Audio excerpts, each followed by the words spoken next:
14 साल बाद पत्नी 10 लाख का जेवर और नकदी लेकर हुई फरार। पुलिस 1 साल से कर रही है तलाश। मुरादाबाद थाना क्षेत्र डिलारी के गांव चटकाने निवासी हारून ने बताया कि उनकी पत्नी रोजना खातून उम्र लगभग 32 साल, महिला की 2 लड़कियां हैं जिनकी उम्र 12 साल और 8 साल है। रोजना खातून 5 मई 2025 को सारे घर का जेवरात और नकदी लेकर लगभग 10 लाख की कीमत का माल लेकर फरार हुई है, जिसकी गुमशुदगी थाना दिलारी में दर्ज की गई और पुलिस महिला की तलाश में जुटी हुई है। पीड़ित को महिला से अपनी जान का भी खतरा। नाम हारून, कहाँ के रहने वाले? गांव चटकाली, थाना डिलारी, जिला मुरादाबाद का रहने वाला हूँ। क्या हुआ आपके साथ? सर, हमारा निकाह सन 2010 में बिहार से हुआ, जिला कटिहार। उस लड़की का क्या नाम था? उस लड़की का नाम रोजना खातून। मेरे साथ में ये हुआ कि सन 2024 में 22 मई को मेरी पत्नी घर से जितना जेवरात था और जितना मेरा पैसा था 2.5 लाख रुपए, 8 तोले सोना, जिसके का सामान 28 अदद, वो लेके मेरे घर से फरार हो गई है।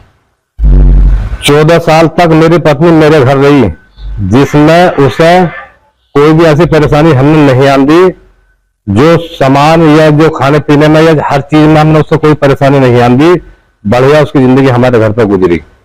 एक दिन हमारा लड़का हमसे बोला कि अब्बा ना पासवर्ड बनवाओ और दोनों उम्र पे जाओ। तो सन 2024 में जून के महीने में हमने उसका पासपोर्ट बनवाया उम्र के लिए। ये हम अपनी पत्नी को लेकर उम्र पे जा रहे थे, लेकिन जून में पासपोर्ट बनवाया। उसके बाद 22 मई को पासपोर्ट लेकर और जितना सामान पैसा लेकर वो हमारे घर से फरार हो गई। उस महिला से आपके कितने बच्चे हैं? उस महिला से मेरे पास इस वक्त 2 बच्चे हैं। आपको जानकारी मिली तो आपने छानबीन की? जब हमें जानकारी मिली कि हमारे घर से वो फरार हो गई है, तब हम उसके बाद थाने पहुंचे। थाने में हमने गुमशुदगी रिपोर्ट लिखाई। रिपोर्ट लिखाने के बाद में पुलिस उसकी तलाश में लग गई। तो पुलिस लगातार तलाश कर रही है? पुलिस लगातार तलाश कर रही है। अच्छा, इस महिला से कुछ जानकारी है आपको? किसके साथ है? ये किसी प्रेमी के साथ अपनी चली गई है? इतनी जानकारी है कि आगे अपने प्रेमी के साथ है। तो अब इस महिला से आपको क्या खतरा है? इस महिला से हमें ये खतरा है, जो हम इस वक्त मोबाइल के जरिए यूट्यूब पे, फेसबुक पे, इंस्टाग्राम पे देखते हैं, किसने ड्रम में भर दिया, किसने कत्ल करा दिया, किसने जहर देकर मार दिया अपने पतियों को। तो हो सकता है जब ये हमसे फरार हो गई तो हमसे ये खतरा है कि हमें या हमारे घर को या हमारे माल को भी नुकसान न पहुंचा सके। जब वो महिला आपके घर से गई, उस दिन की आप दिनचर्या बताएं कि कैसे कैसे आपको पता चला? उस दिन की ये बात है साहब, जिस दिन वो हमारे घर से गई तो हम सुबह अपने घर से जंगल चले गए, क्योंकि हम तो किसान लोग हैं। अपनी फसल के लिए जब हम जंगल गए तो हम वहां से शाम को आए। उसके बाद में जब हमने पूछा अपने बच्चों से कि तुम्हारी अम्मी कहाँ है, तो हमारे बच्चे हमसे बोले कि वो अपने लड़कों को एडमिशन कराने गई थी मुस्तापुर।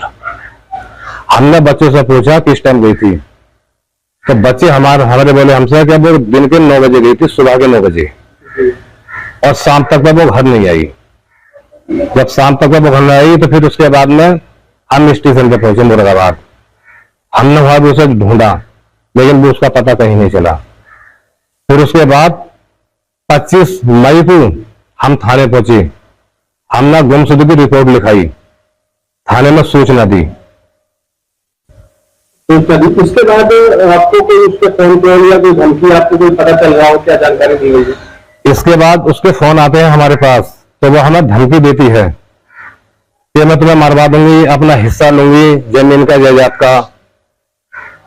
तो हमें उस बात का खतरा है कि हो सकता है वो मतलब हमें किसी वजह से नुकसान पहुंचावे, इसलिए हमने रिपोर्ट करी है गुमशुदगी।